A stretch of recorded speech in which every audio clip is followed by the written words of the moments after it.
original box here because, after all, I am super sad. But yours will be a little bit different, and it's going to be the one that's inside this. So let's go ahead and open this one up. Ready for it, guys?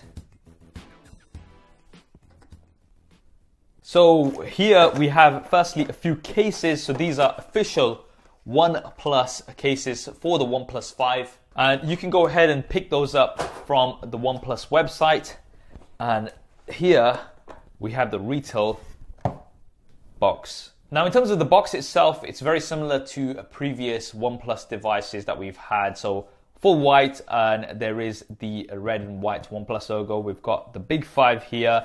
On the left-hand side, dual camera, clearer photos. Probably already know that this has a dual camera setup. We've got the same here on the right-hand side, nothing on the top and bottom. And at the back, we have the IMEI info, shot on OnePlus, powered by dual camera, and created together with our fans. OnePlus very big on their fans. Let's go ahead and open this up. Get rid of the plastic. Shake, shake, shake, shake, shake. And there it is, the OnePlus 5. So let's put that to the side. And let's see what else we have in here. Ooh, fancy. That's a photo, and that has been shot on the OnePlus. There's a card here from the co-founder of OnePlus, and I'll let you pause this if you want to have a read through it. As well as that, we have the power brick. Now, this does support dash charging, which is one of the fastest charging methods that I've found. And there is a red cable, so this is USB Type A to USB Type C. And in this little pack here,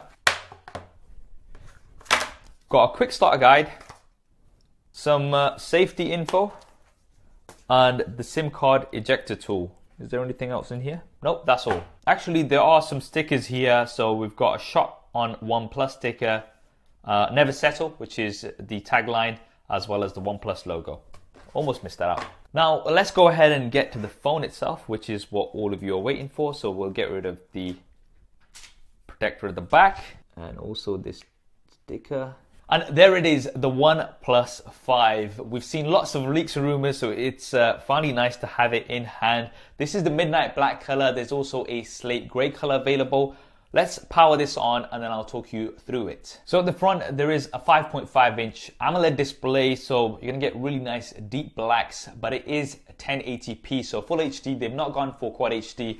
OnePlus haven't done that in the past, and it doesn't look like they're gonna be doing that anytime soon. 401 PPI is still pretty good though. At the top is an earpiece, some sensors, as well as a 16 megapixel front-facing camera with an f2.0 aperture and electronic image stabilization. We've also got a pre-applied screen protector on here, which is always a nice touch, and there is the fingerprint scanner here at the bottom, which is super fast, and from the previous OnePlus devices that I've tested, this is very fast and accurate. There are some capacitive buttons on the left and right, and you can customize these as well, so you can even switch to on-screen buttons if you so please to do so. On the top, we don't actually have anything, but you'll see that this is very thin. This is just 7.25 millimeters thin. This is the thinnest OnePlus device that we've had so far. At the bottom is a 3.5 millimeter headphone jack. I know a lot of you guys will be pleased that this is still here. There's a mic, there's a USB Type-C connector, and there is also a single bottom firing speaker. On the right-hand side is a power button as well as the SIM card tray.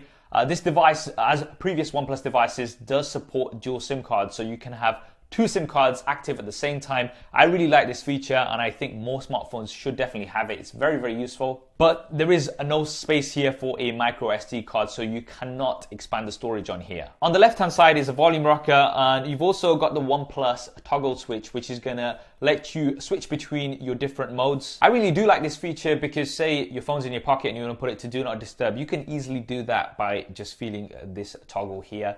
And I really think more manufacturers should adopt this as well. Now let's move on to the back. So we've got this nice matte black finish. There is the OnePlus logo here. And at the top is the brand new dual camera setup. So there's the primary camera, which is 16 megapixels and has an f1.7 aperture.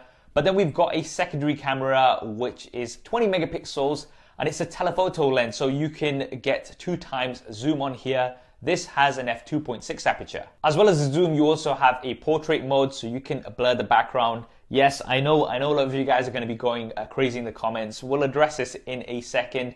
And you've also got a pro mode, so you can customize the settings and everything. And what's quite cool on here is you also have a histogram. So if you're somebody who's really into your photography, you're going to be able to go in and do lots of tweaks and things. And I know a lot of you guys want to see a camera comparison of this with some of the flagships. Which one of those you want to see super SAF style? Definitely drop that in the comments below. Now, there is no optical image stabilization this time around on the cameras. We've got electronic image stabilization.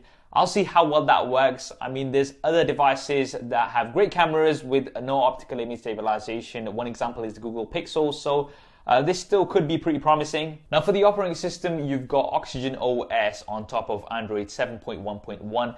It's definitely one of the better skins in my opinion, not too intrusive, but it does provide some nice customizations. And in terms of other features, you've got a 3300 mAh battery, which is supposed to give you around 20% more usage because of the optimizations compared to the OnePlus 3T. There's Bluetooth 5.0, so you can connect to 2 devices at one time. That's definitely nice. Now, another cool thing about the OnePlus 5 is that it supports 34 GSM networks. That's a lot more than many of the devices. And in theory, this means that you're going to be able to travel with this and you're going to be able to pick up the networks. It's not going to be a case where if you buy a US model of a device and bring it over to the UK and you might not get 4G LTE and things like that. This has been the case on some of the previous devices. I'm definitely looking forward to having this with the dual SIMs. This should be very, very useful. This is being powered by the Snapdragon 835, the latest and greatest processor. And in terms of RAM and storage, we've got 6 gigabytes with 64 gigabytes of storage.